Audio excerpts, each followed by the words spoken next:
नमस्कार दोस्तों, जीव विज्ञान की क्लास में आपका फिर से एक बार स्वागत है। आज जीव विज्ञान की तीसरी क्लास है। साइंस हम पढ़ रहे हैं और आज जीव विज्ञान के अंतर्गत हमारा टॉपिक है जीवों के नामकरण की द्विनाम पद्धति। आज हम आपको बताएंगे जीवों के नामकरण की द्विनाम पद्धति के बारे में। इससे पहले हमने जीवों के वर्गीकरण के बारे में भी पढ़ लिया है, तो आज हम जीवों के द्विनाम पद्धति के बारे में बता रहे हैं।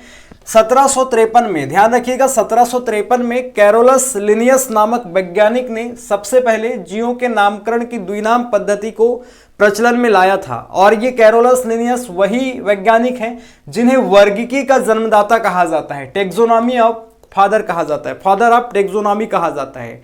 ये भी आपको ध्यान रखना है। सिस्टेमा नेचुरी नामक किताब लिखी थी कैरोलस लिनियस ने, जिसमें उन्होंने वर्गीकरण किया था जीवधारियों का, इसीलिए और उनके वर्गीकरण से ही आधुनिक वर्गीकरण का नींव पड़ा था, इसलिए इन्हें आधुनिक वर्गीकी का पिता कहा जाता है, कैरोलस लिनियस को। तो ये आप यहां पर ध्यान रखिएगा।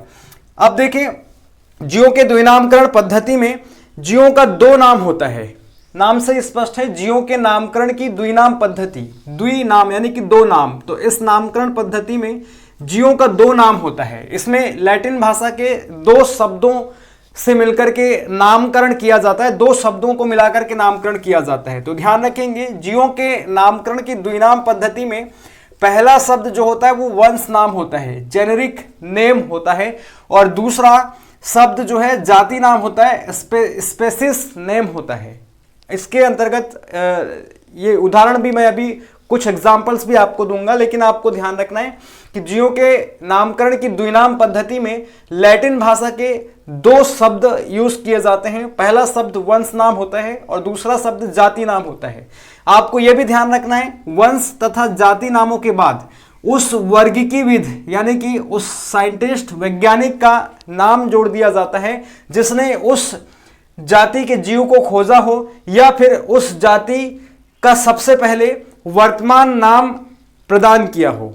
जैसे कि एक उदाहरण मैं आपको देता हूं, मनुष्य का आप साइंटिफिक नेम देखेंगे द्विनाम पद्धति के अंतर्गत, तो मनुष्य का वैज्ञानिक नाम होता है होमो सैपियंस, और लास्ट में यहां पर लिन शब्द भी जुड़ा हुआ होता है।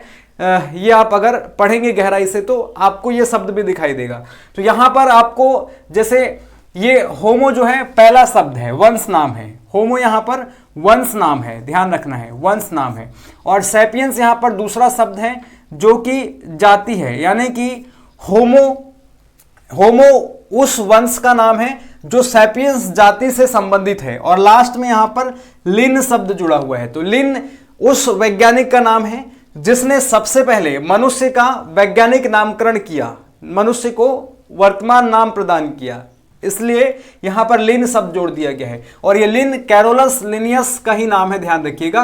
कैरोलस लिनियस नामक वैज्ञानिक ने ही सबसे पहले मनुष्य को वर्तमान नाम प्रदान किया, होमो सैपियंस, और इसी वजह से उनका नाम जो है यहां पर संक्षिप्त अक्षर में लिन के रूप में लिख दिया गया है। तो कैरोलस लिनियस का ही संक्षिप्त रूप होता है, संक्षिप्त नाम है लिन। तो इस प्रकार से मनुष्य का वैज्ञानिक नाम हो गया होमो सैपियंस लिन, यानी कि होमो वंश नाम हो गया और सैपियंस जाति नाम, और लिन कैरोलस लिनियस नामक वैज्ञानिक का नाम हो गया। तो इस प्रकार से द्विनामकरण पद्धति के अंतर्गत जीवों का दो नाम होता है और अंत में उस वैज्ञानिक का नाम जोड़ दिया जाता है जिसने उस जीव का वर्तमान नाम प्रदान किया हो या उस जाति के जीव को खोजा हो। अब मैं आपको यहां पर कुछ उदाहरण आपको दे देता हूं जीवों का, जिनके अंतर्गत आपको स्पष्ट हो जाएगा कि कौन कौन से जीव हैं जिनको किस नाम से पुकारा जाता है द्विनाम पद्धति के अंतर्गत। अब मैं यहां पर कुछ जीवधारियों के वैज्ञानिक नाम आपको बता देना चाह रहा हूं। जीवों के नामकरण की द्विनाम पद्धति के अनुसार जीवधारियों का जो वैज्ञानिक नाम है, साइंटिफिक नेम, उसके बारे में भी आप देख लीजिए। वनस्पतियों में इसे बॉटनिकल नेम कहा जाता है और जंतुओं में इसे साइंटिफिक नेम या साइंटिफिक नेम ही आप जाने। कुछ जीवधारियों के वैज्ञानिक नाम जिनमें से आप देखेंगे तो पहला है मनुष्य, यानी कि अंग्रेजी में मैन, और इसका साइंटिफिक नेम है होमो सैपियंस। मेढक का है राना टिग्रिना, बिल्ली का आप देख सकते हैं फेलिस डोमेस्टिका, और कुत्ता का है कैनिस फैमिलियर्स। तो फैमिली मेंबर्स के रूप में आप कुत्ते को कैनिस फैमिलियर्स के नाम से याद रख सकते हैं। इसी प्रकार से गाय का जो साइंटिफिक नेम है वो बॉस इंडिकस है। मक्खी का मस्का डोमेस्टिका है, ये भी ध्यान रखें। आम का मैंगीफेरा इंडिका है।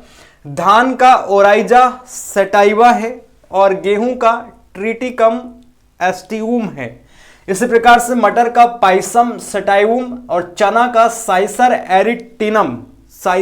एरिटिनम और सरसों यानी कि मस्टर्ड का है ब्रेसिका कंपेस्ट्रिस। तो ये कुछ जीवधारियों के वैज्ञानिक नाम हैं, स्क्रीनशॉट आप ले सकते हैं। इन जीवधारियों के वैज्ञानिक नामों को आप ध्यान रखेंगे तो आपके जो भर्ती परीक्षाएं हैं, जितने भी आप सरकारी भर्ती परीक्षाओं में अपियर होंगे तो यहां से क्वेश्चन आपको देखने को मिलेंगे। तो ये कुछ जीवधारियों के वैज्ञानिक नाम आप ध्यान रख सकते हैं जीवों के नामकरण की द्विनाम पद्धति के अनुसार। कैरोलस लिनियस के बारे में भी आपने देखा। इसी प्रकार से आप कुछ और भी जीव जंतुओं का नाम याद रख सकते हैं, जैसे कि राष्ट्रीय पक्षी मोर का भी आप वैज्ञानिक नाम ध्यान रख सकते हैं। पैओक्रिस्टेटस कहा जाता है, ठीक है।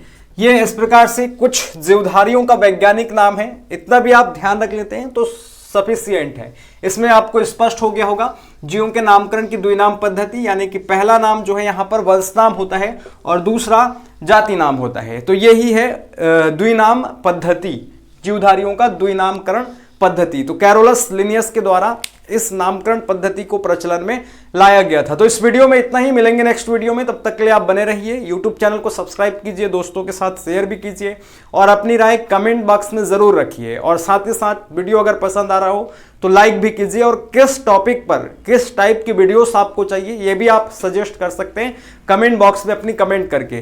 तो आप जुड़े रहिए इस यूट्यूब चैनल के साथ अपनी सरकारी भर्ती परीक्षा की जर्नी को पूरा करने के लिए। धन्यवाद, जय हिंद, मिलेंगे नेक्स्ट वीडियो में।